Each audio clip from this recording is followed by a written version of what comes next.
shake, rattle, and troll. It's time for the award-winning Shake, Rattle, and Troll.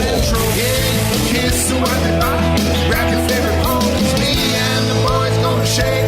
A show for the serious fishermen as well as the novice looking for tips from the pros. Shake, Rattle, and Troll, brought to you by Bill Luke Chrysler, Jeep, Dodge, and Ram. I-17 and Camelback Road since 1927. Yeah, we got the power, we got the speed. We're running wide open on a midsummer breeze. Freshwater, saltwater, watch out, boys. Bass Daddy Don's gonna make some noise. It's me and the boys gonna shake, rattle, and...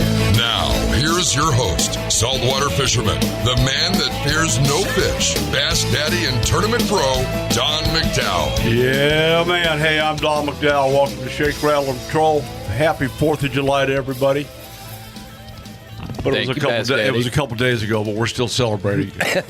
Why not? It's like a week celebration. Yep. In fact, we're still celebrating Cinco de Mayo. Some of us are. JK's in the house. Our buddy Joey Notch is here from Lookout Mountain Outdoors. Joey, what's happening in your camp? Oh, same old stuff. Summer blues. Slows down a little bit, but just started picking up this week, so hopefully it just heads in that direction. And well, before we get started on this, have ammunition started to lighten up at all? I have 9s, 40s, 45s, 380s. 22 is still the tough one to get a hold of. You have 22s? I don't have any 22. 22 250s? I can get 22 250s. Good. We need to order him a box, put it on my tab. He's got a brand new 22 250. He wanted a gun auction or a raffle or something. Awesome. And he hasn't even fired. It came with the scope, got a strap, you know. All I'm waiting for is the right time. 22 250s, it's not like a 223 where you can buy FMJs and ammo like that. It's where you can get it real cheap. So it's typically a hunting type. That's fine. Yeah. So, but that's pretty much available. Hollow points. Yeah, I know. Not 4-blade, hollow points. It's all good. We've got a lot of stuff to cover today. JK's been on a mission to bring us the anatomy of deception put out there for us to digest and choke on by the Center for Biological Diversity, specifically Sandy Barr. We're going to step it up a notch. Most everybody knows by now, listening to us, that we're getting wolves force-fed down our throats here in Arizona, New Mexico, but I think more importantly, across the lower 48s. We've been talking to and watching some documentaries put out by a fellow by the name of J.D. King. J.D.'s a young filmmaker that went out to do a nature show of some sort and ended up exposing a lot of truth on the wolf issue. And he's taken another step further. You know, we've been inundated with global warming and all of Al Gore's stuff and the green movement. I don't know about you guys, but I'm getting sick and tired of the green movement. Global warming's a myth. I know it's a myth. The polar ice caps have increased about 63% to be precise. There's been some recent satellite imagery done on Mother Earth, and in the last decade and a half, plant growth has increased about 65% as well. I'm not telling you that the green movement's all bad, but we need to rethink it. It's time to rethink that. John, do you have any comments on the green movement as such? You know, the hardest thing for me is that we have tremendous amounts of natural resources that are available. And quite frankly, a lot of the people who are what I'll call environmental litigants are trying to stop everything based on one premise, and that is, what is the worst case scenario that could happen? And if there were a pipeline to rupture, they feel that it's the end of the world. And it's not. You know, I received a bunch of texts when British Petroleum had those issues several years ago, and they were telling me that, you know, the whole universe is going to be contaminated. You know, the oceans are going to be filled with oil, and we're going to all die. Well, 3 months later, everything's back to normal. You know, there's a cleanup, everything's done, it's handled, it's appropriate. But the environmentalists are doing a war waging against everything that's possible. And, you know, J.D. King talked about a lot of it, and I suspect we're going to get into it more today when he comes on the air. Well, Joey, are you familiar with Agenda 21 at all? No, not really. Agenda 21 came out of the UN, and at first, you can't believe everything you read, and I certainly don't. Read a lot of stuff before I have an opinion. I try to get the facts and educate myself to a certain extent so that I at least know what I'm talking about. Agenda 21, when it came out, I took it up to Jim DeVos's department. I said, "What do you know about this?" He's well aware of it. Yeah, I've heard about it, and everybody's kind of heard about it, but it's a global movement to take over, primarily. And the worst part of it is you get into the bowels of it. These guys, and I find it interesting that Center for Biological Diversity has been implicated in having a big part of this to depopulate Mother Earth of humans up to 85%. That would be the ideal, yes. And I got to thinking about that and tying it back into CBD.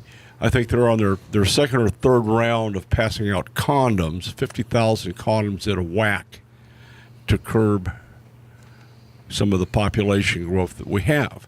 What I did do, as responsibly as I could, I pointed out to them that you guys need to practice what you preach.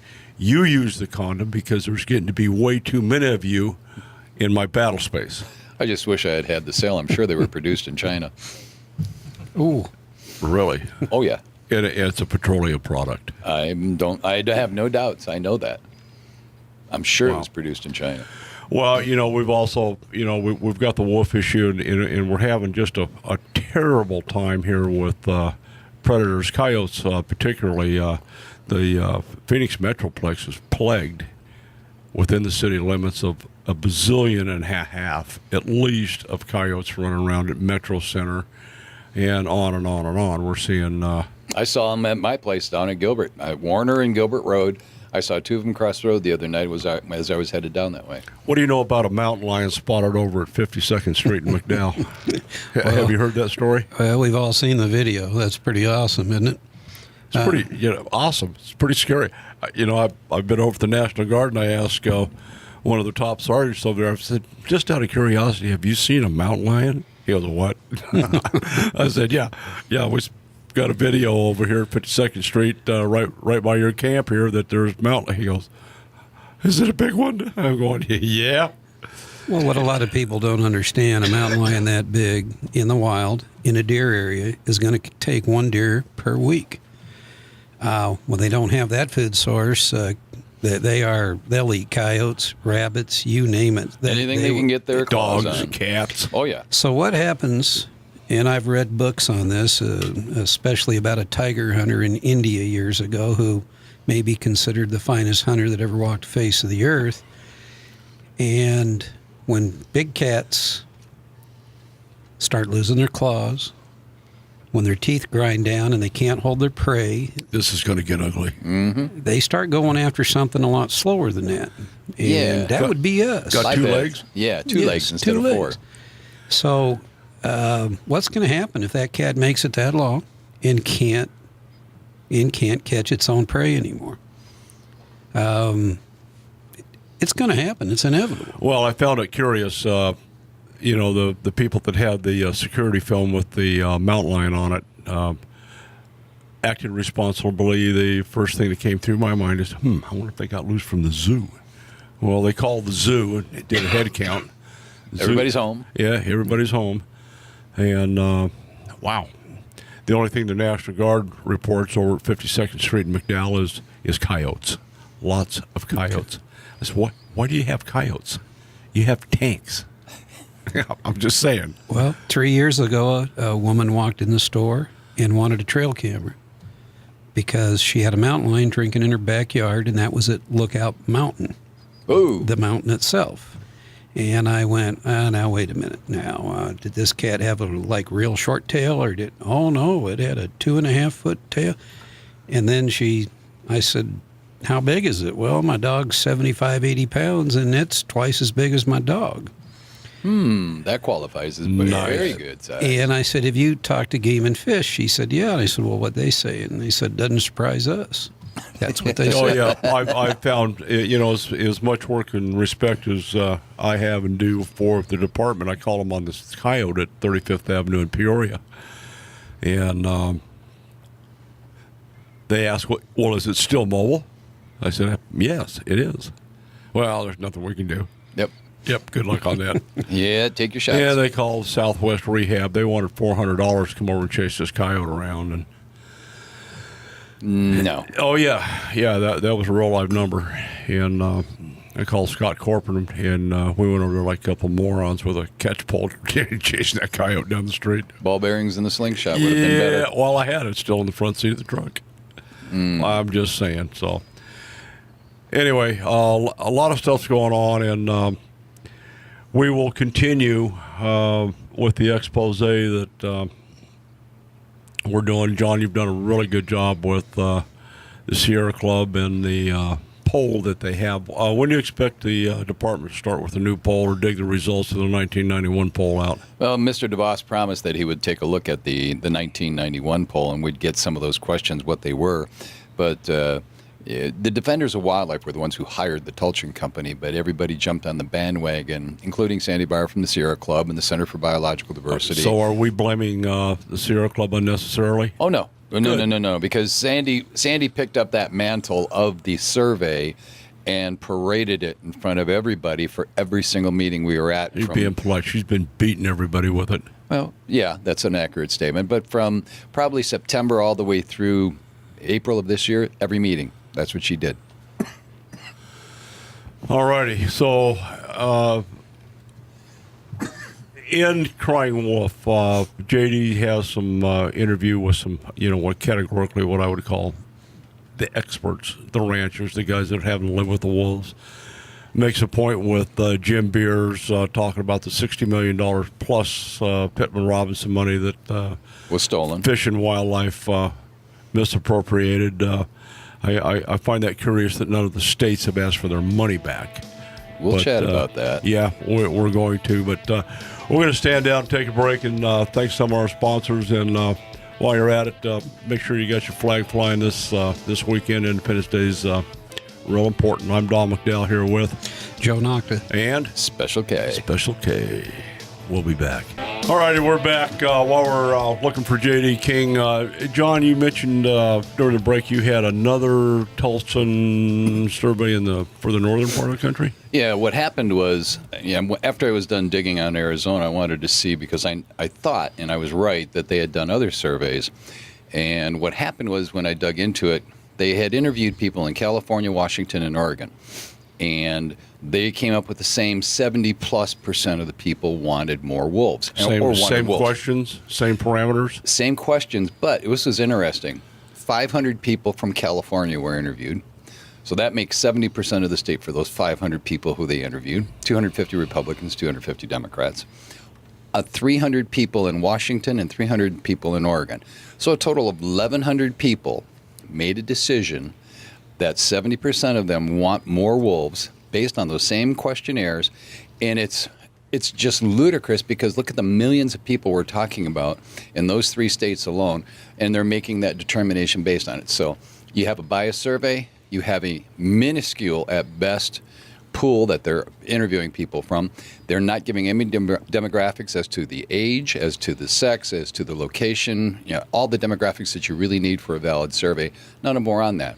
So basically, they interviewed a total of 1,700 people, and that encompassed Washington, Oregon, California, Arizona, and New Mexico. So there's your numbers. That's what's telling all of us. That's a pretty small minority. Pretty small? Yeah. Yeah, 1,100 people out of about 20 million. Well, one of the things that JD points out in Yellowstone Park, I think the film starts talking about wolves in general, focuses in on the debacle and the model fallacy that was put into Yellowstone Park. And some of the questions, they're asking the people as they come out of the park. Did you see a wolf? Yeah. Did you? If you saw a wolf, or even if you didn't see a wolf, if they asked you the question and you said, I was looking for a wolf, or I saw a wolf, or I did not see a wolf, they put that down as the reason that they came to Yellowstone. to see wolves. Nice. And so, I mean, a lot of the national parks, particularly Yellowstone, those guys are hammered up against the wall. They better, and they do.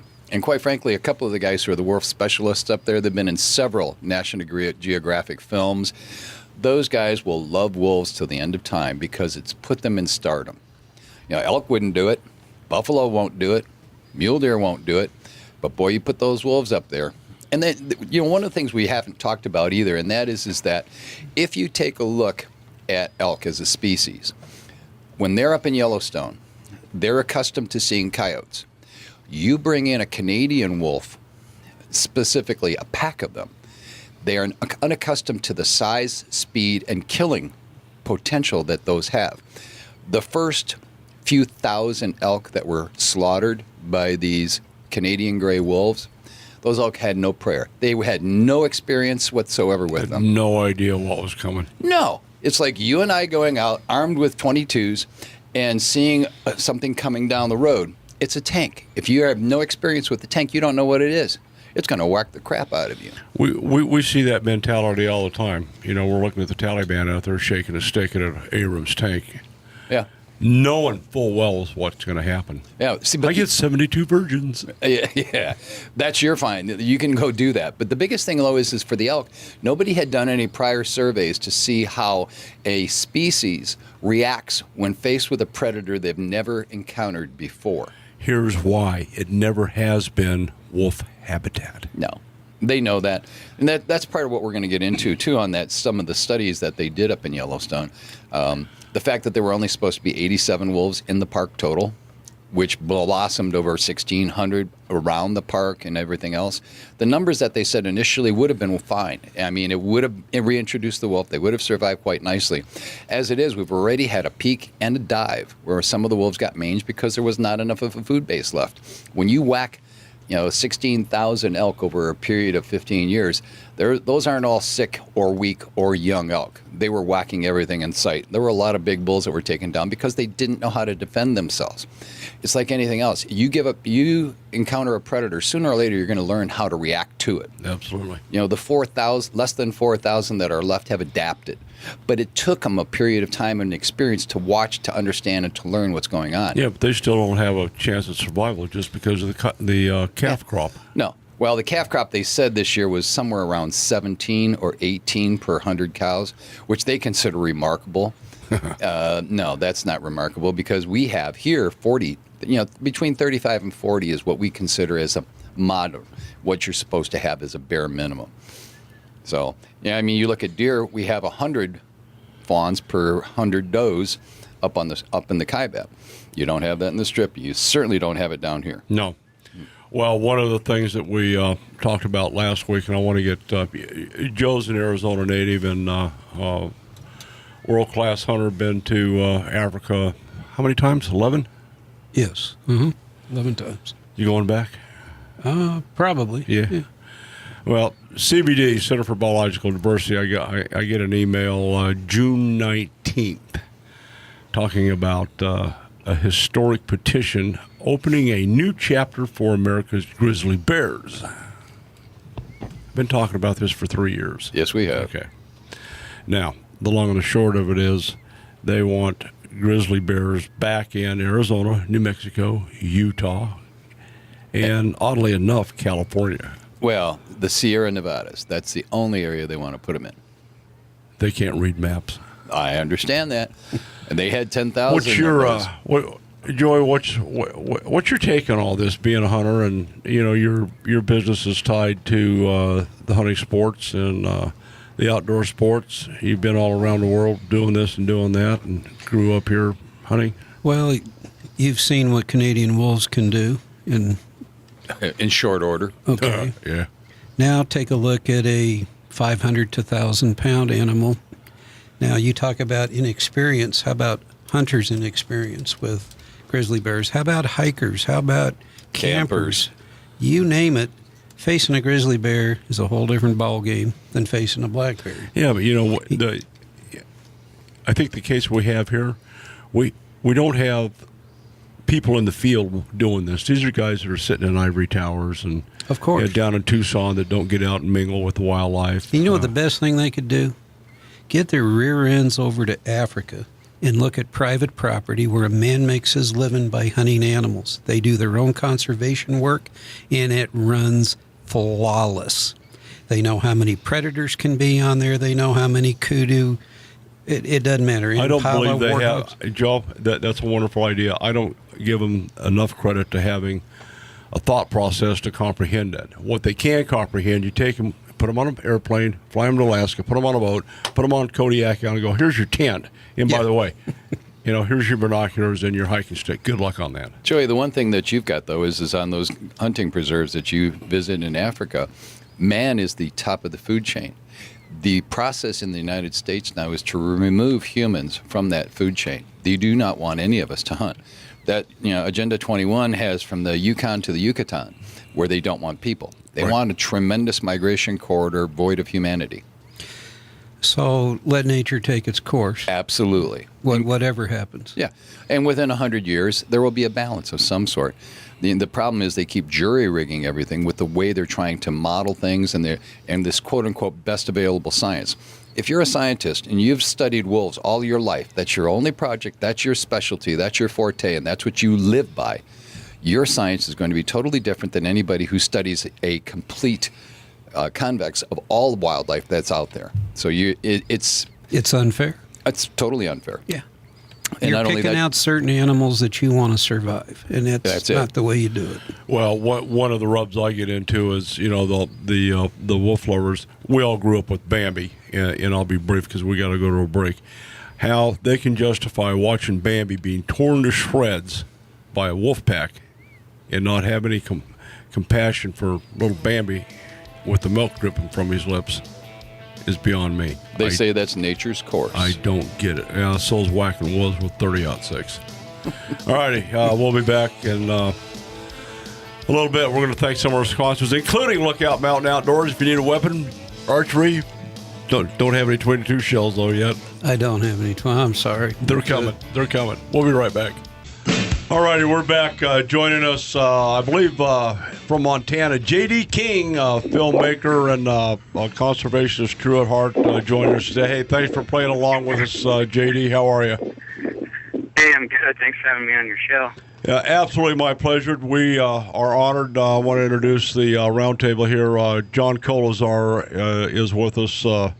John is a conservationist, a hunter, president of the Arizona Deer Association. We have Joe Notch, a good friend of ours, Arizona native, big game hunter, been to Africa 11 times, has a really cool Lookout Mountain Outdoors, gun store, hunting store, all that kind of thing. So you're pretty good company today. So let's get started right off the bat with Crying Wolf. How'd you get embroiled in that particular wolf subject?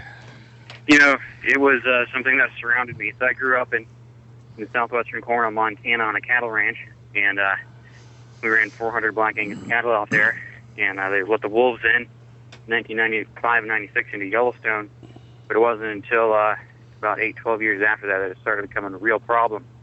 And I was just a kid at the time, about 17 when I started the project. Didn't really know what I was getting myself into. And anyways, long story short, got myself a camera, got myself a mic, and set out on a journey to see what was really going on because of the controversy. And what I saw on one hand didn't ever line up with what the government and environmental groups are saying. And so I smelled a rat, and I wanted to get to the bottom of it. But when I started, I really had no idea of the level of fraud and corruption that I ended up finding out. JD, we've chatted. I've had Jim Beers on, and we've discussed things with him. Jim. Yeah, and he was in your film. And the biggest thing that we found is that the federal government, specifically Forest Service, Fish and Wildlife, as well as the national parks, are all littered now with environmentalists who do not approve of hunting nor condone it in any way, shape, or form, and will do anything to get humans off the land. And that's what this is all about. This isn't about having a single species brought back and trying to bring them into realm with in the Yellowstone area. If they had been that way, they would have cut off at the 78 to 87 that they wanted, correct? Right. Oh, that's absolutely right. Actually, the first talk of bringing wolves back in Yellowstone, they were talking about 30 in the park, and then the agreement was 78 to 100. And I mean, that was broken within 2 or 3 years of the reintroduction. And I mean, now there's thousands of them just in those states, Idaho, Montana, and Wyoming. Where I grew up in the Big Hole Valley is located in the southwestern corner of the state of Montana, and it's smack dab between central Idaho, which is one of the reintroduction areas, and right. then Yellowstone Park, and then you have Glacier to the north. And so it was this corridor for wolves. And I mean, just to give you an example, I mean, there were like 4 or 5 packs there sometimes. You know, each pack had 18, 20 wolves, you know, the larger packs. In 1 year, 2009, the federal government killed 49 wolves out of just the Big Hole Valley. And that's like close to the amount they originally said they were going to bring into Yellowstone. And I mean, let me just make this point. I mean, the northern Yellowstone elk herd, for example, has been annihilated by wolves. They've been reduced over 90%. The herd was about 20,000. It was a 10-year average, 20,000 before the wolves were brought in. Those were managed through hunting. The most famous elk hunt in the world occurred in the late season outside of the park in Gardner, and the herd was managed by the state of Montana through hunting. The wolves came in. Now that herd is like less than 4,000, and it's still going down. And that's the fox count and the chickens in the coop. You talk to the locals and they say it's way lower than that, but that's not untypical. I mean, it's the elk, it's the deer, it's the moose from Yellowstone Park to Glacier to central Idaho to Jackson Hole, Wyoming. They've been annihilated, and there's really no end in sight. JD, one of the things we've noticed too is that a lot of the park personnel and the Forest Service personnel, they seem to be getting this Hollywood syndrome because a lot of them have been on the National Geographic extolling the virtues of wolves and all the wonderful things that they do and how wonderful and beneficial they're changing the landscape. They're actually creating rivers and streams and dams and all that garbage. That How Wolves Create Rivers video, I was just roaring when I saw it. Yeah. That's what we're seeing. That's what we're facing. Unfortunately, the population, when it goes on National Geographic, the population at large tends to believe it. How can we get your movie more in tune with the mainstream people? I mean, I know the hook and bullet guys love it, but how do we get the mainstream people in to see it? Yeah, so I mean, the website right now is cryingwolfmovie.com. I think I have a 30-minute cut still up. You do. Any day now, I'm going to release the entire film on my my latest YouTube channel for my newest film, Blue, and that channel is Blue Beats Green. I'm going to put the whole film in its entirety up there, just because this is a topic that just isn't going away. Wolves are spreading to North Dakota, South Dakota, into Colorado, parts of Utah. Washington particularly is where Montana was about 5 or 10 years ago. It's very controversial, especially in the eastern part of the state. And they're moving into Oregon, and they showed up in Northern California. In fact, it was in June this year that California, I believe, just put the gray wolf on the endangered species list in their state. Correct. And let me just add this. Before this ever happened, I mean, there was like between 50 and 70,000 wolves on the North American continent between Alaska and Canada. Correct. And the gray wolf was never endangered. It is a top-notch predator that multiplies 30 or 40% a year. You cannot control wolves through hunting and trapping. You cannot do it. We took a step in the right direction in Montana, Idaho, and Wyoming when we opened up a hunting/trapping season on wolves a couple of years ago, but we still haven't ever even come close to hitting the quota, which, by the way, is based off of the low ball figure on the wolves always. They don't know what the high end is, but they'll set the quotas off the minimum number, and we can't even hit the quotas, and since that's bad PR, they're probably going to get rid of the quotas. But I mean, Canada and Alaska have dealt with wolves for decades, and their numbers show, if you're actively, you have to poison wolves, you have to shoot them out of airplanes. It's the only way you can keep their numbers in check. Coyote getter and aerial gunning, I agree. Those are the only two effective means of reducing a population. JD, you'd mentioned up to 70,000 wolves on the North American continent. In your film, you had mentioned there was some shenanigans pulled to tranquilize and move a few wolves back into on the lower side of the border, and that's what precipitated putting these guys on the ESA. Is that true? Out on the other side of the border, south of the Canadian border, bringing them in. I don't remember that exact point in the film, but what I will say related to the Endangered Species Act, anytime before you reintroduce a species, you have to do an environmental impact statement, part of which requires getting support of the locals, and that's something I did talk about in the film. Correct. Where the Defenders of Wildlife and the tactics that were used by the U.S. Fish and Wildlife Service to win public support. They had hearings all over the United States. And they had a handful of hearings in areas that were actually affected by wolves, but they had hearings all over the United States. Florida and I think Texas and California and states that weren't ever going to be affected by wolves. And so they got to say, and the people had to live with the impacts. And that's just one example. And then a bonus feature on the film, actually, I'm not sure I put this in the film. It's been a while since I've seen it, actually, but it's a bonus feature at least. But I've got a segment on there talking about how wolves were never native to Yellowstone National Park. Right, they didn't have the territory for it. Yeah, Yellowstone National Park is one of the most documented, well-documented areas in the United States. In the 1870s, it was established as a park. And you can go through the U.S. Biological Survey. Back then, the U.S. Fish and Wildlife Service was the U.S. Biological Survey, and you can read all the reports. You can go to the archives, the National Archives. I interviewed a guy who did. And, there's all kinds of reports of predators from mountain lions, and they had a no-nonsense policy back then when it came to predators, which is, if there was a predator, mountain lion, or if it was a wolf, or anything, you shoot it, you kill it. And that's what led to the abundance of wildlife that we had, 5-10 years ago before the wolves wiped them out. But there was never a single instance of hard evidences of wolves ever being in the park from 1873 to 1915. Only a handful, you could count on like one hand, of circumstantial evidence, like I thought I heard a howl, but there was never trapped a wolf, shot a wolf, saw a wolf, was never, ever recorded. You look at the map of the dens back then, of the wolf dens, they were always in the lowlands outside of Yellowstone. And it wasn't until, ironically, it was 101 years ago to the day, in 1913, not to the day, but to the year, when the U.S. Biological Survey actually started a widespread, very aggressive eradication program. And they employed people full-time to trap and poison wolves. And it's not until that occurred in 1913 that you start seeing wolves in Yellowstone. It's because the pressure of the eradication program started pushing them up through the park. So as far as native to Yellowstone, that was never the case.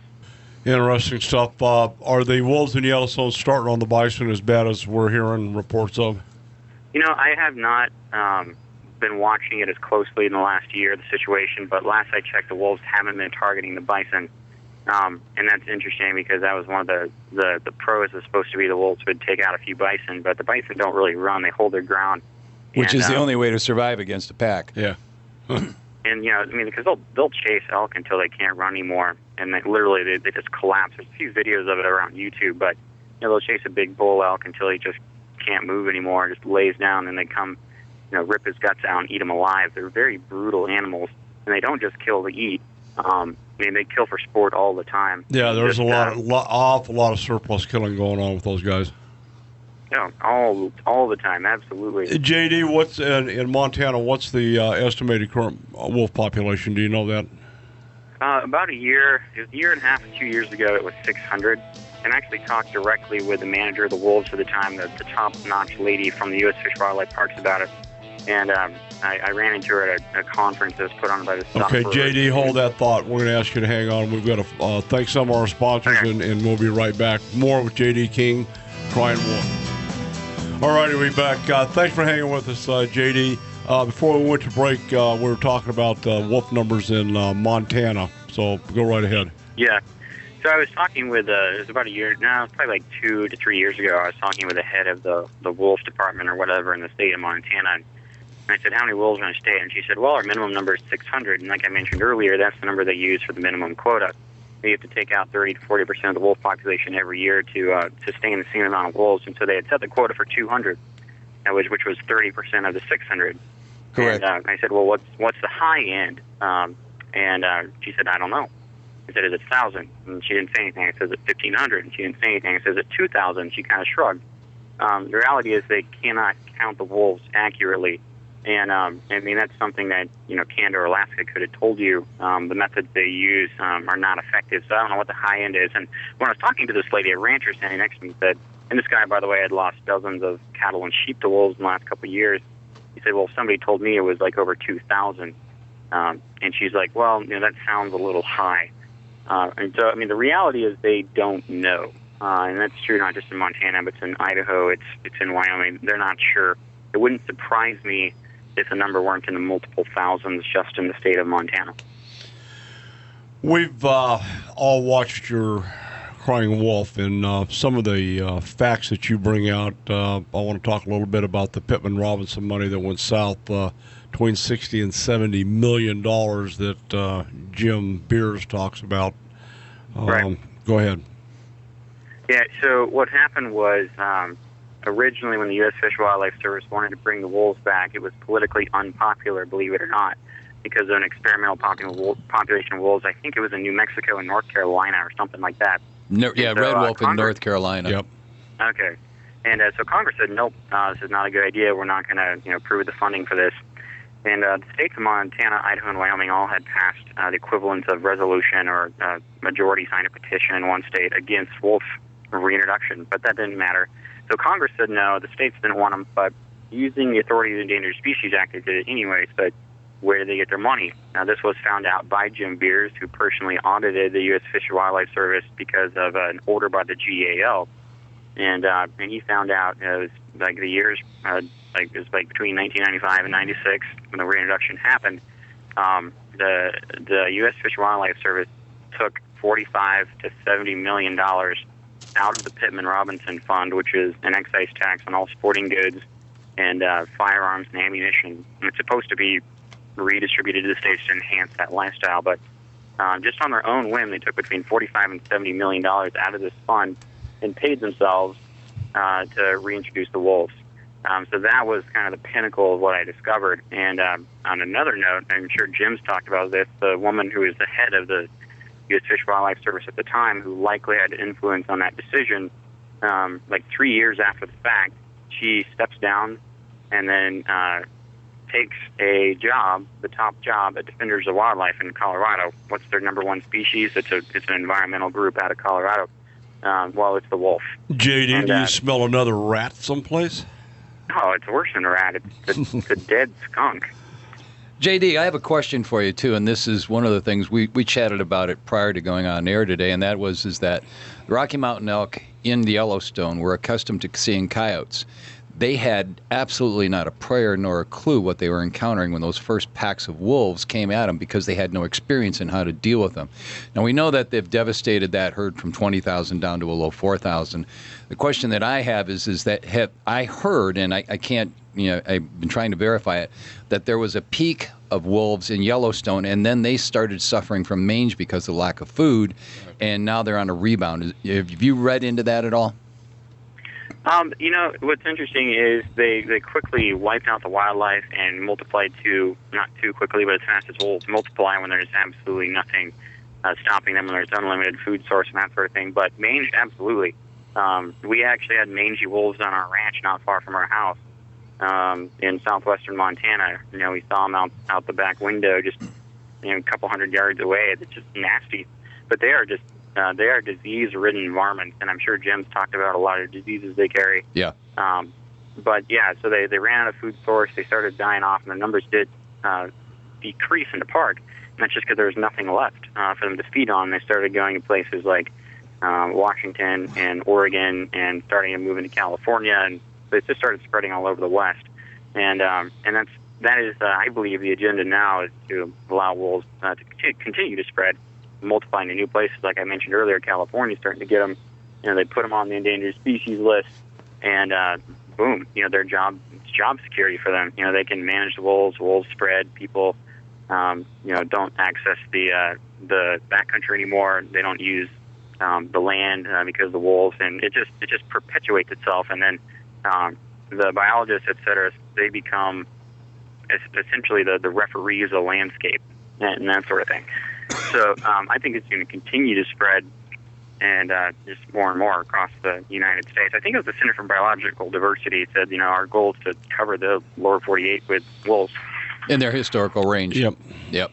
Yeah, they have made an avowed move, and we get a lot of their literature here because they're housed out of Tucson. That's where they started, and unfortunately, we're facing just the Mexican gray wolf, and I say just only because it's not a 165-pound animal, but it is a 65-pound animal, which is about twice the size of coyotes.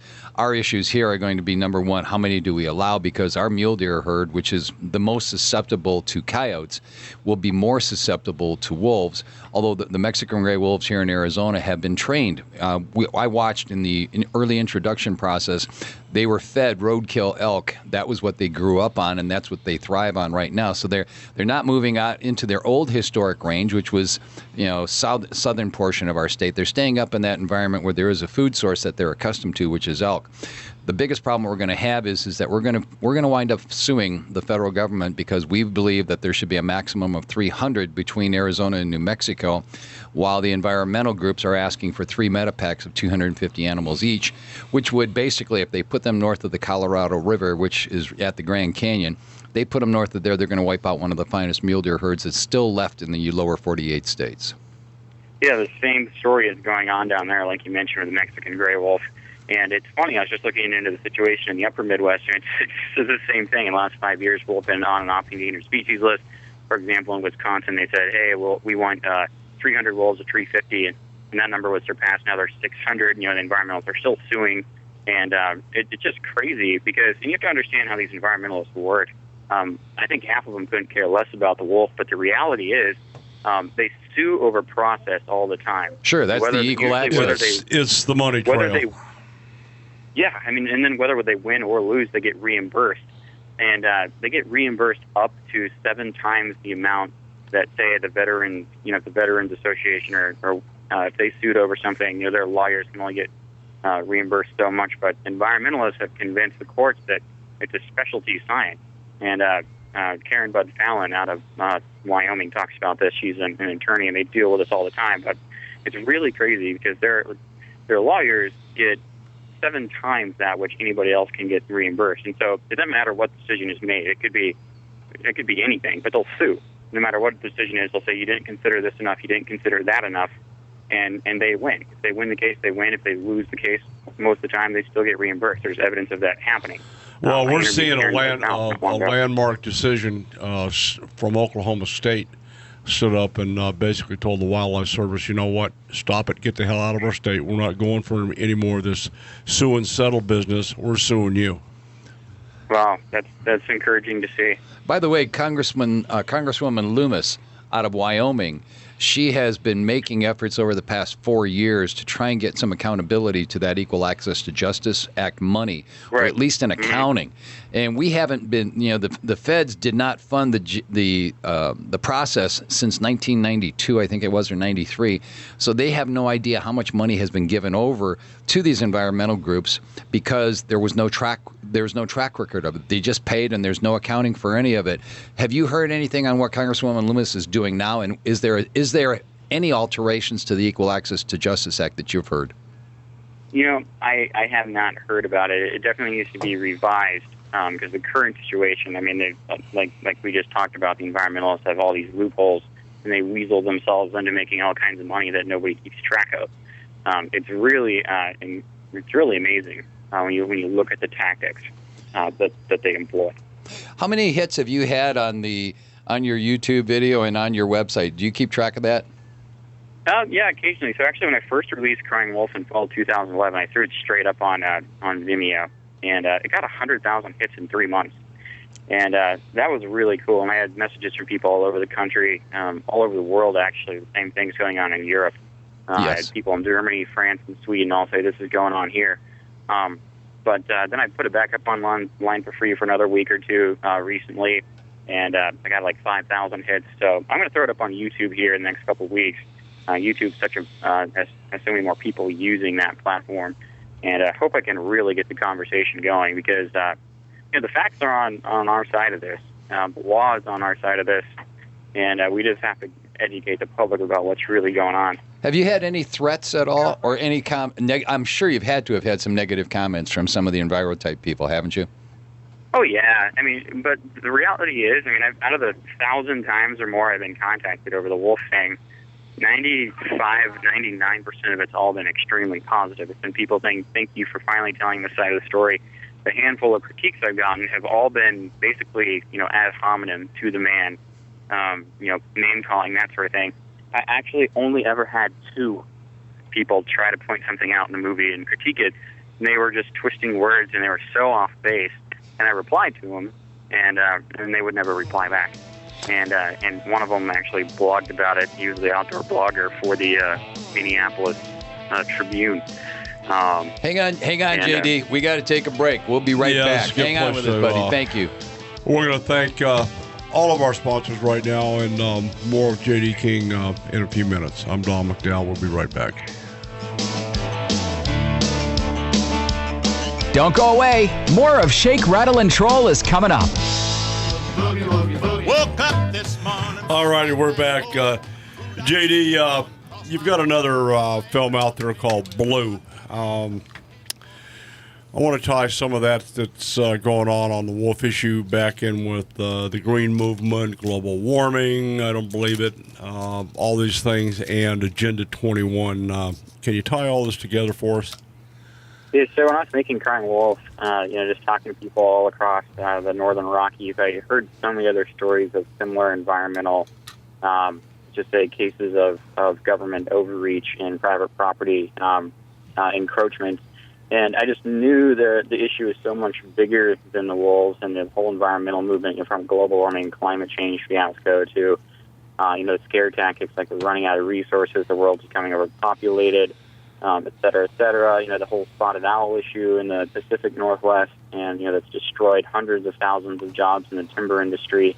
In Montana, we've lost 50,000 jobs in the timber industry in the last 20 years. And they're dying anyway. Because of federal regulation, and the trees are dying anyways because of the pine beetle epidemic right now, which is sweeping the Rocky Mountains. So all of these other issues kept coming up, and then I started seeing the bigger picture. And what's interesting is I never even knew what Agenda 21 was until after I produced Crying Wolf. People started telling me about it, and I'm like, you know what, that actually sounds a lot like what I'm seeing. And so I came at it from the side of, this is exactly what I've seen. Agenda 21, that makes sense if it's actually going on. So Agenda 21, it's basically was a document that came out of the conference in Rio de Janeiro put on by the UN in 1992. And it talks about how through environmental regulation, they're basically going to restructure the social order of particularly the United States, was, I think, the primary target there. But, the people who promote the same ideologies don't call it Agenda 21 anymore. They call it stuff like sustainable development. They changed all the lingo so it's harder for the average Joe to catch on to, but it's part and parcel of always the same thing. And it's essentially clamoring for more control and more power using the environment as a disguise. We saw and have heard that, what they're looking for is they call it from the Yukon to the Yucatan, that they want to have that area as a Yellowstone to Yukon. We're here, Yellowstone to Yukon, or the Yucatan, which is down in Mexico all the way to Yukon. Mm-hmm. That's the area that we're looking at. That's one of the corridors, and in their own words, I was listening to one of them on their podcast, Environmentals, that is, and I don't remember her name, but she was talking about the 3 C's: cores, corridors, and carnivores.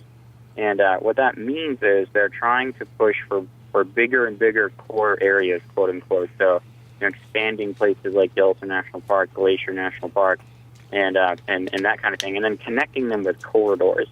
And how are they going to do that? They're going to do it with the 3rd C, which is carnivores. And let me tell you, this is all going on. This is not conspiracy. The Nature Conservancy just last year bought one of the largest tracts of land ever from a lumber company in Montana who had to sell it because the industry is shut down. And then they sold it back to the government. So it was like, I think 500 million acres, or it was some humongous tract of land.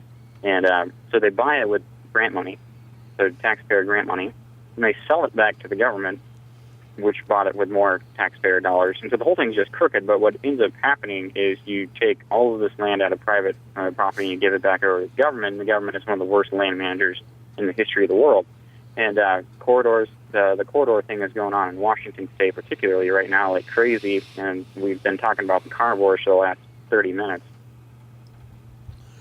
So we all sense, and we're all on, I think, the same page, and that is that they're using carnivores to deplete a lifestyle, which is mostly rural ranching.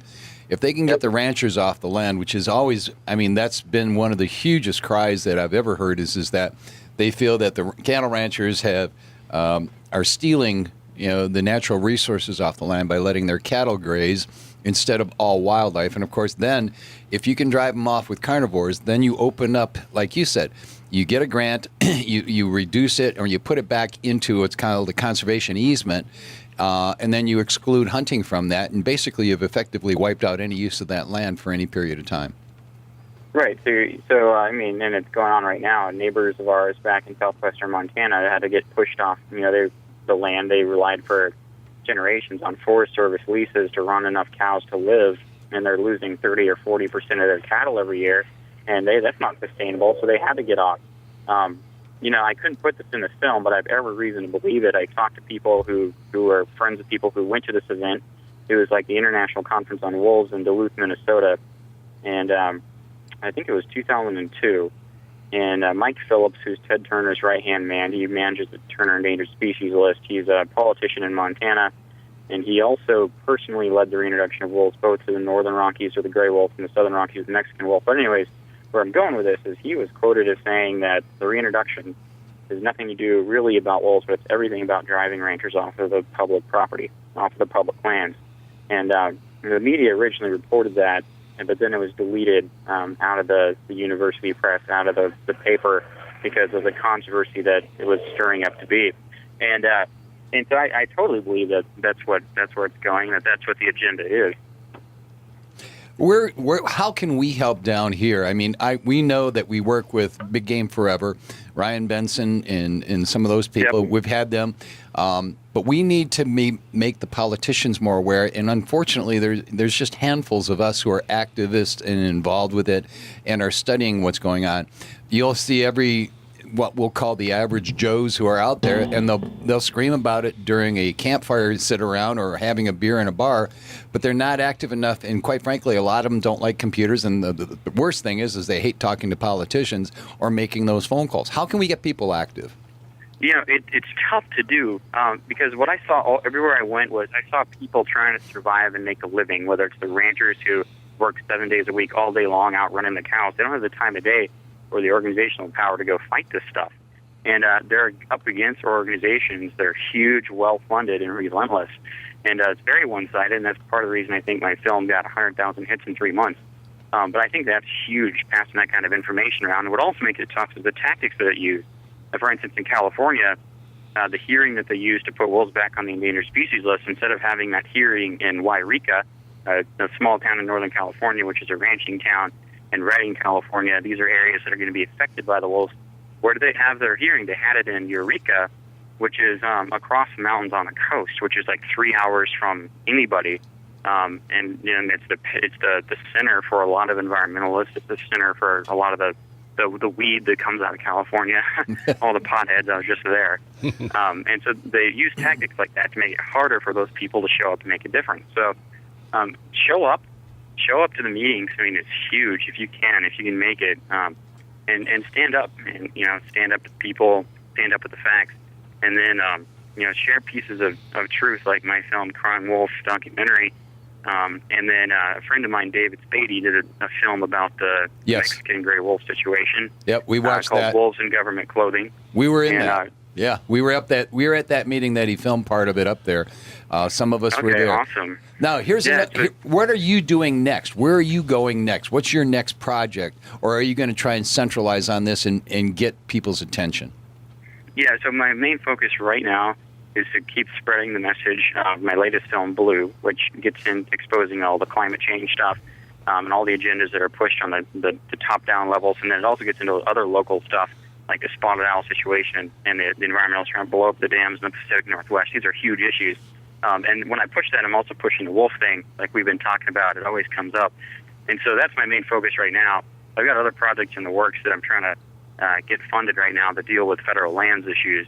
50% of the western states, once you get west of Nebraska, are controlled by the federal government. And that is really the root of a lot of these problems. So check out the American Lands Council. Representative Ken Ivory out of Utah has been working on the Transfer of Public Lands Act. And we need to get more and more states to sign on to that. But that would take the land from the feds and give it back to the states. And history's on our side here. The state constitutions are on our side here. And we need to get this passed. And that's another project that I want to do with a special focus on forest fires, because that's something the public can relate to. The forest fire situation in the West is getting worse every year, not because of climate change, but because the federal government is abusing the landscape. They're shutting it down. They're banning the grazing, and the logging, and the access to the forests, which are dying from pine beetle. And consequently, we're seeing a huge increase in the frequency and intensity of these fires. But it all goes back to the federal government controlling those landscapes. JD, are you going to do a isolated piece on the spotted owl? Because that seems to be an ongoing issue, and certainly economically has crushed the footprint where the logging's been banned. Yeah, that's covered in Blue. It's covered in my film Blue. The website for that is bluebeatsgreen.com. But I mean, the spotted owl was used to shut down all kinds of industry all across the West, and consequently, communities have been destroyed. 100,000 or more jobs have been lost, probably more than hundreds of thousands to be more accurate. All righty, hey, JD, hold that thought, man. We're going to thank some more of our sponsors. I'm here with JD King and Special K. And Joe Nocta. And Patrick. There you go. Hey, I'm Don McDowell. We'll be right back. All righty, hey, man, thanks for staying with us through the break. We're about to finish up with J.D. King, Crying Wolf, and Blue, kind of an expose on the green movement. J.D., first of all, I really want to applaud your work. It's one of the finest pieces of work exposing the wolf issue and getting all the facts out. You had most all the experts that we certainly know of and a couple that we didn't know of, and nice job. Just excellent. Thank you. How long did it take you to put that together, by the way? Well, the wolf film, I started it when I was 17, so I was learning the craft. I'm a self-taught filmmaker, and in between that, I was working on the ranch and finishing up a distance degree. So it was about a 2-year process all in all, and that was about the same as my latest film, Blue. It was about a 2-year process. I thought my second one would be quicker, but what ended up happening is the topic was so much bigger. Instead of a specific issue like wolf, I was dealing with an environmental movement, which is huge. You know, the environment actually means everything. The root word comes from, I think it's a French word, and it literally means everything. And that's very problematic when you give the government the authority to regulate the environment. You've literally given them the authority to regulate everything in our lives, from what kind of light bulbs we use. I mean, even the hair on your head is part of your environment. Well, there's a little bit less on our heads than there is probably on yours, JD. So you're okay. You'll get there. We've seen a lot of stuff in the last couple of years. We've seen a lot of documentaries start to come out.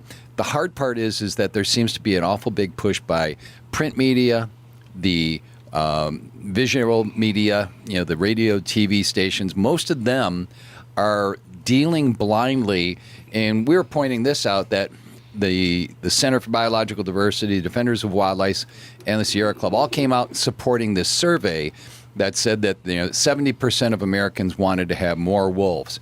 And we did some research and found that they interviewed all of 600 people between New Mexico and Arizona to come up with that number.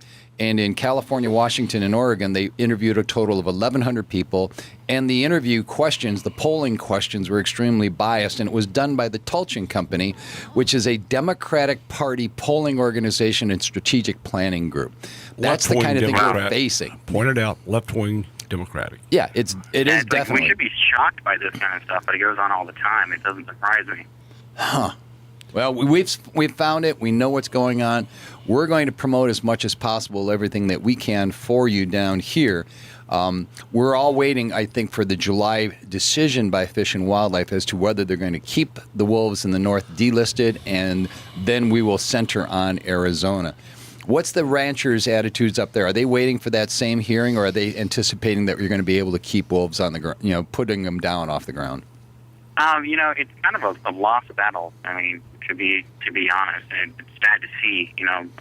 Jim Beers said, and other guys they interviewed, outfitters who been in the area for 5 generations. If you could snap your fingers and get rid of wolves overnight in the state of Montana, and the populations of wildlife would probably never recover. Here's a prediction, right? So my prediction is this. You can quote me on this and write it down. That moose in the lower 48 states will be put on the endangered species list And it's going to be directly because of wolves. I mean, in Minnesota, they're wiping out the moose, according to Jim Beers. And, of course, the government says it's other stuff. I was in the Yellowstone National Park 2 Septembers ago, and the front page was, there's less than 100 moose in the park. We're freaking out, more or less. But, they don't mention wolves. They say our biologists are studying it to try to figure out why. And their leading theory was forest fires from 1988. And, of course, I'm not going to say it's the wolves. No. But the moose is a perfect species that they can list and they can repeat the whole process. They can get their funding. They can study. It's a wetland species. They can, have more control over private land. And so that's my prediction. Is within 3 to 5 years, moose will be listed as threatened or endangered or something. And it's crazy if you look at the harvest statistics on moose in Montana in the last 10 years. It's just getting less and less, and many districts are being shut down. It's just crazy. What's been allowed to happen, and it's sad to see, and I hope that states like Arizona, New Mexico, where it's not as bad yet, can really make progress at this and not get to a situation like we have out in Montana. One of the things we noted, too, and I've followed the Yellowstone Elk Herd Survey ever since the wolf reintroduction, because I've been around that long at least. And I noted that each year the numbers went down dramatically. In 2012, the numbers were below 4,000 for the first time. And then the survey that they did in January of this year, they claimed that there were only 1,900 animals surveyed, but because of lack of funding and weather conditions, they were not able to complete the survey on the northern edge of the Yellowstone Park. And so what they wound up saying is that we had less. They feel that we have the similar amount as to last year. Do you believe it? I don't believe it. I think it's the federal government's way of saying, you know what, we don't want the public to know, so we're going to say similar numbers. Does that jive with you? Oh, absolutely. And you talk to the locals, and they'll tell you how they keep expanding the boundaries. Like now, the Greater Yellowstone Elk Herd includes the ones across the next drainage and the next drainage, and they have their ways of keeping the numbers up, for sure. That's what I thought. Hey, JD, I met a gentleman in the year 2000 in Africa that was bow hunting Idaho for elk, and he was consistently taking 315 to 325 inch bulls there. And then he asked me if he could put in for Arizona and if I'd help him because he was looking for a bigger bull. That being said, I had a friend in 2011 drive all the way to Idaho with his son-in-law. And on opening morning, he had an any tag, passed up a shot at a cow and a spike bull. He later ran into an Idaho bow hunter that said he was out of his mind, and he should have taken that because the wolves had absolutely decimated the elk herd. And here's a guy that will absolutely never go back to Idaho. He was so bitterly disappointed it was unbelievable. And that's from 2000 to 2011. You've changed everything around up there. The whole landscape's changed. Oh, yeah, totally. I get messaged still from people who went on their honeymoon in Yellowstone back in the 80s or early 90s, and they say, I just watched your film and now it all makes sense. I went to Yellowstone last year and didn't see an animal except some buffalo, and you go there before and you would see thousands of elk and other stuff, other ungulates, but it is a sad situation, and it's going to be one that's going to be really, really hard to recover from. The sad thing is it's not going to be until some kid gets dragged off by a wolf that anything is really going to be done about it. And I don't know if that would trigger a strong enough response. That's what, we've chatted about that off air. The same thing is, what will it take for the real media to become involved? And it's going to be either an elder person who's killed from it, or a youngster who's dragged off and eaten by a wolf pack. We know it's already happened up in British Columbia.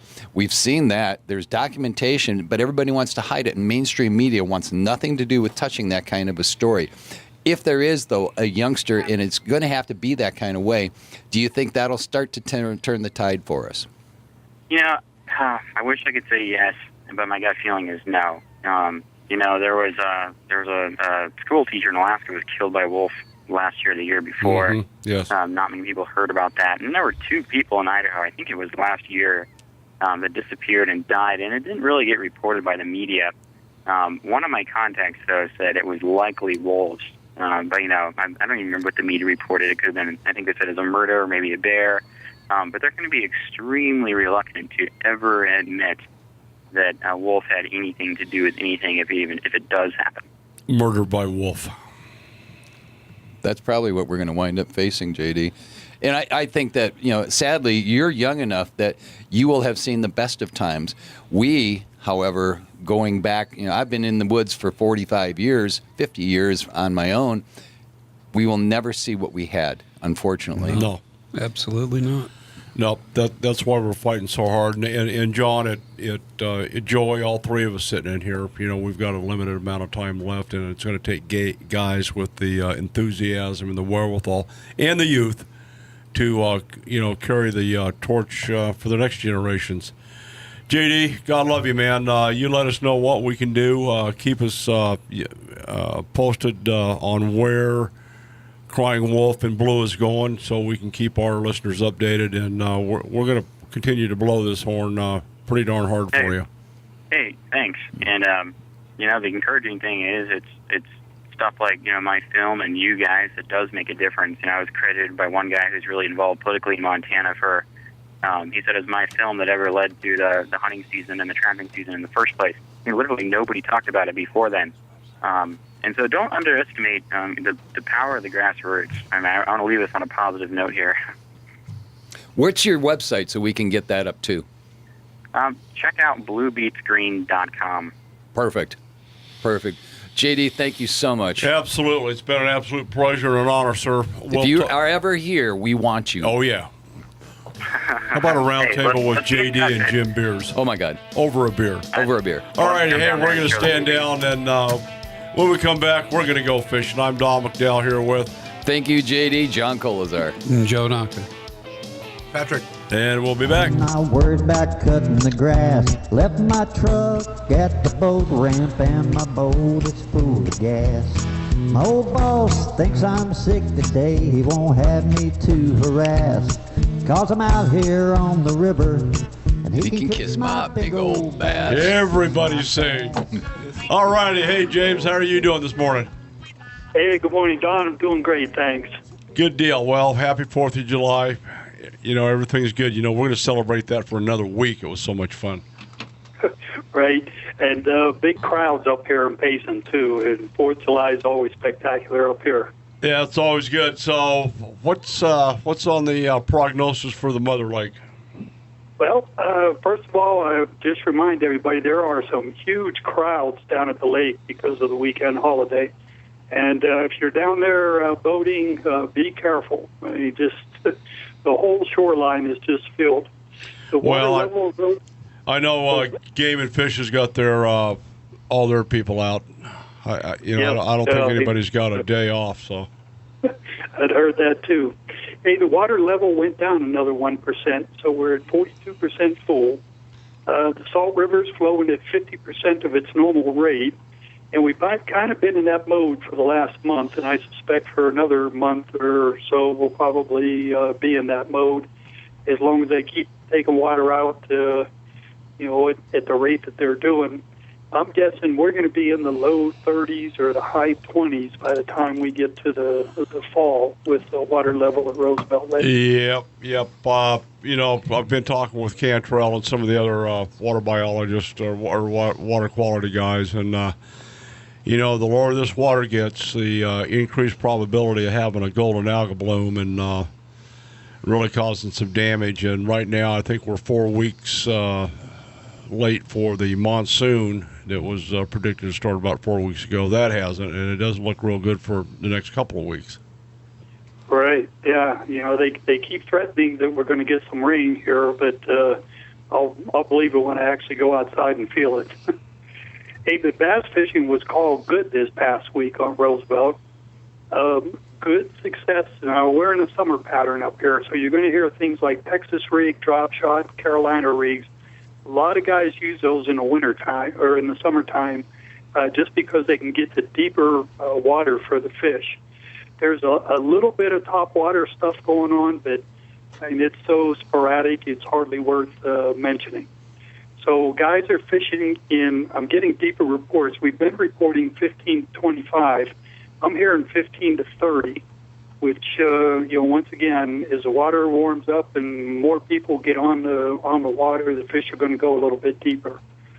So ribbon-tailed pipe worms, lizard imitation on a Carolina rig, 6-inch lizard that is, has been working pretty well this past week. We've been getting good reports on that. Yeah, but if you use a 10-inch, you'll catch bigger fish.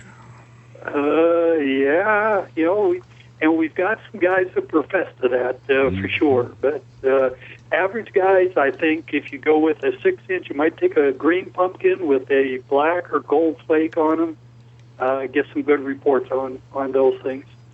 Have you heard anything about watermelon with red fleck in it working? We've talked about that a couple of weeks ago about the red flakes, and no one's really mentioned that yet. What I'm hearing mostly, Don, is gold. Yeah. And, well, that's a go-to over there, but every once in a while, Roosevelt just gets stupid on watermelon with red fleck. Yep. I mean, absolutely true. And it'll probably happen this summer, too. But it always seems like early summer or this time in the summer, I don't know why, but the gold with the dark green. And the other thing that guys are saying, like on their drop shots and even with the Texas rig, that as the bait is falling, as it gets near the bottom but not to the bottom, they're getting strikes right there. So a lot of times you don't even have to drag it too far. So that's been working out pretty well. And we talked about the frog bite last week, and that stayed pretty steady. So now, but the thing that's different is it's an evening bite. If you're out there in the evening and just before it gets dark, and you can get in the back of coves with some stick-ups, try yourself a spro frog. You might be happy you did that. Nice. Yeah. Crappie fishing is still kind of a nighttime thing. Hang on a minute. JK, looks like you have a question on the frog. No, you're good? I'm good. Okay. I understand the frog basis. I understand putting it through the stick-ups. I understand that you want to just try and entice. The only question I have is what kind of weight line are you going to have to use to get him out of there? Just 30-pound braid. 30-pound braid. Thank you. Bingo. Okay, back to you, James. Yeah, and Don's right, JK. If you're not fishing with braid line for a frog, they will wrap you up the second that they hit and die. So braided line is a good option there for a frog bait. The other thing that we were talking about is the crappie being a nighttime type thing. Now we're moving more towards a quarter moon, so the crappie lights are still good. Last week when we talked about having a new moon, guys were just outrageous with crappie lights. They said that they were catching some good numbers with it, and it's kind of diminished a little bit over this past week, but continue to use the crappie lights if you're out there. And at nighttime, I mean, everybody's using a live minnow, not with a bobber, though. This was kind of interesting. For several weeks, guys were fishing 2 to 3 feet below a bobber. Now they're just putting a couple of split shot on and just casting it down, letting it fall straight under the boat into the light that's submerged in the water. So crappie is actually better than it was last summer for some reason. I don't know why, but at least we're getting reports where guys are catching 10 at an outing, where last year we were more in the 5 range. So. Well, that's a good thing. Any reports on the Rim Country Lakes? Yeah, they continue to just be awesome out there. There's going to be a lot of people that are coming home with reports that they caught their limits every day up there, and I'm sure that I believe that Z-rays, small mitts, small crankbaits, and guys are just catching their limit in a couple, 3 hours on most any lake they go to up there. Well, that sounds all pretty positive now. If we can get a little monsoon action going and start stockpiling some water, that'd help. Yep, monsoons and the fires. I mean, there's that fire up there in Vernon, still burning. So that's doing a good job, by the way. That one, they're almost fully contained. But like they said, I talked to a couple of the Game and Fish guys, and they said that's the best thing that's happened to that area, and it's going to be great for deer. Well, that's why 5,800 acres only. That goes with some of the things J.D. King was saying. You know, the Forest Service just isn't doing their damn job. Well, ever since Smokey, they've let everything go. They don't want any fire, and you can't have that because all you've done is build up enough duff on the bottom side from all those pine needles that it's going to incinerate everything. It's not going to burn. It's going to incinerate and sterilize the soil. A bit of trivia, down. James. Do you know how old Smokey the Bear is? Yeah, I do. But the not as old as you, right? Older. Oh, that's right. He is. He's older. He's older than you, years James. old. 70. Yeah.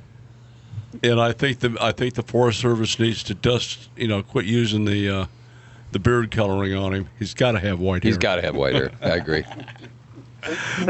All right. You have anything else to add before we get thrown out of here? Just one quick note that if you are going to go to one of the lakes up on the rim, like if you plan on fishing Sunrise, that's pretty close to that fire. Make sure that you check on the road openings and some of the reports up there if you're going up on the rim. Be careful. It's really dry out there. Helicopters flying all over Payson this past week, so I know they're watching.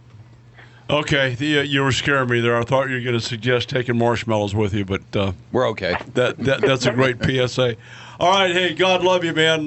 Great job, James. We'll talk to you next week. Jim Guggenauer, RimCountryCustomRods.com. Check them out.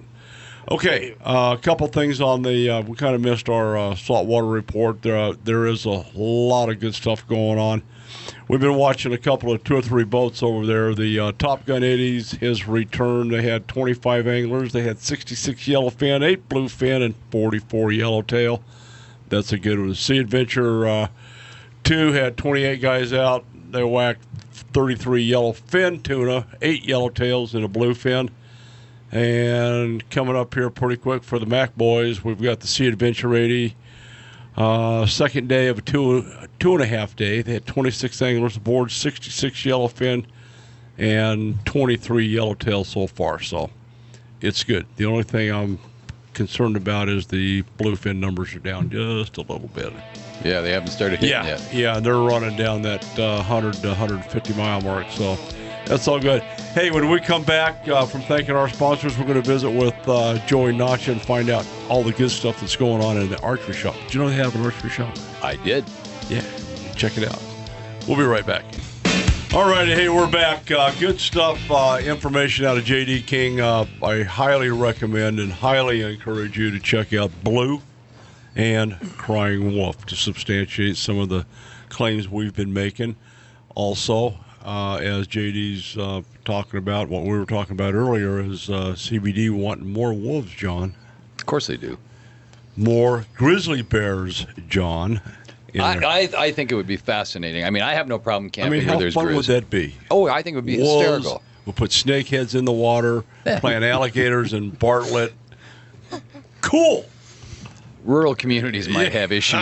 Nobody going up to camp. Look, rural communities have to do what the Ivory Tower tells them to do. I know. Joey, what's happening over there? You guys have got one hell of an archery shop going on over there, buddy.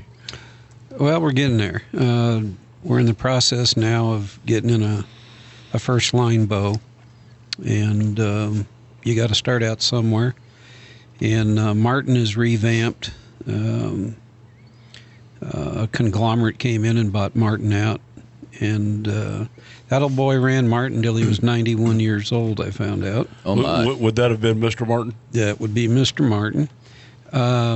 He gave it to his sons, which I hear they didn't do so well, and they cheapened up the bows, and they lost a lot of clientele. So market share goes away when you cheapen stuff up. It did. So Glenn Sheldon, who's the bow tech there at the store, knows a guy that was hired by the new Martin outfit, a very sharp guy, and they came in and the big wheel said, fix these bows, fix them now, get them out on the market, and that's what they did. So we're waiting for the first ones to get there. Glenn will check it out thoroughly, but the reports are this thing is going to be a fantastic bow and have the kind of quality that Martin used to have. So stock out of the box, average new Martin bow, what's it shooting feet per second? Well, some of the models are probably 335 feet a second. Wow. And they have some models at about 325, but most manufacturers are getting up into that range now. Yeah, Now, boy. that being said, we're talking a 300 grain arrow out of a 70-pound bow with a 30-inch draw length, and they don't tell the truth about the 30-inch draw length. It's 30 and 3/4 or 30 and 7/8. All right, for little stumpy guys who have 28.5-inch draws and are running at 55 pounds because of rotator cuff issues. 110. No, it's about 250, I guess. Wouldn't you say? Unfortunately, that's the way the bows are designed today. You and another guy could buy the exact same bow. I shoot a 30-inch draw, as short as I am, but I got your knock points further out. That's why they call you Joey Long Knock Jump. Nice. So my bow basically would outshoot yours by 20 feet a second. It seems unfair, but unfortunately, that's the way bows are designed today. So, what's the price point on these Martins that are coming in? well, they're going to be up there with the premium lines, and a lot of your stuff is going to be in the $700 to $800 range. And now, of course, you have bows that go way up above that. Oh yeah, but we're still waiting on it. We're waiting for Glenn's friend to bring one in so we can really get a good look at it. But that and probably PSC is where we're going to start. Cool. PSC is a good line. Yeah, I have no problems with them whatsoever. I started with them back in the 70s, man. I started with Bear stuff. Fred Bear's bows. Yep. One of the very first, aluminum compound bows, and you would freeze touching it in a deer stand after 6 hours. Nice. Oh, you would. Oh yeah. Metal handled bows. They were horrible. Yes. That cold just sucked right into those things, and your fingers were numb. You know what it did do, though? Why are we talking about old guy stuff? We are old. It got me hunting in the desert a long, long time ago to get rid of that cold weather. That's the only reason I'm here. I remember the exact moment I decided to move out here. I said, I was sitting in a tree stand. It was 20 degrees, 20-mile-an-hour winds, 20 degrees below zero wind chill factor, and I said, I'm done. I'm out of here. Good choice. 8 to 10 degrees, Camp Wood outside of Prescott. One weekend of that with a metal-handled bow, and I was hunting the 96 hills outside of Florence the next weekend. I understand totally. Wonderful, wonderful. What else is going on the firearm front? You guys have quite a selection of weapons, let's say. Well, yeah, we have new, and I can get anything, or most anything new, not everything, but consignment is really strange. I mean, you never know what's going to walk in the door. I mean, you just don't. I got a Uberti General George S. Patton commemorative. Oh, yeah. John, it's worth the drive to Joy's to see that pistol. Really? Yes. I've got another commemorative set, a 45 Colt, all dolled out in 4440 caliber, and they went in cahoots with Winchester with grade 1 wood, and it's a lever gun that's 4440 caliber. It's just with a presentation case. These are unfired guns, unturned cylinders. Whoa. The lever's never been pulled on the lever gun. Let's take it to the range. No. Yeah, not in your life. I would go to another state. Those consigners would not be happy. Oh, boy, that'd be ugly. No. Nice. Yeah, I don't quite buy the let's have this and let's put it up on the shelf and never pull the trigger. Wrong. But right now, with the state pretty much shut down, national forest, state land, it has slowed. People can't go out and shoot, and it's been so hot, a lot of people don't want to go out and shoot right now. Well, you can shoot anywhere in the desert on the west side of town as long as you don't mind 113 degrees. Don't do it in Glendale. No. Avondale's good. Buckeye. El Mirage. Yeah. Okay. Tonopah. I'm just saying. West side of the West Tanks. Okay, let's clean it up. All right, we'll be good. I'm real curious. I'm asking again. I know you gave me the answer. When's this ammunition thing going to lighten up, or is it? Or the second part of that question is this part of Agenda 21? Well, what we had here basically is the government put demands on the ammo manufacturers to make all that ammo. Which put them way behind as far as making ammo for for us to shoot. Once they filled the orders with the government, they started back, and the first thing, of course, they're going to make is 9mm 223s. the most common stuff. And then Are basically you it's a telling pecking me order the from there. 22 caliber is not the most common? Well, hold on now. Okay, because Put the bit in them. the manufacturers are absolutely guaranteeing that they're making as much rimfire ammo as they always have.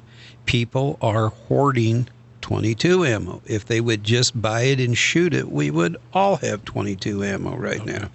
And now, I had a customer come I'm in not going to last shoot week. mine because I can't buy anymore. This will really get to you.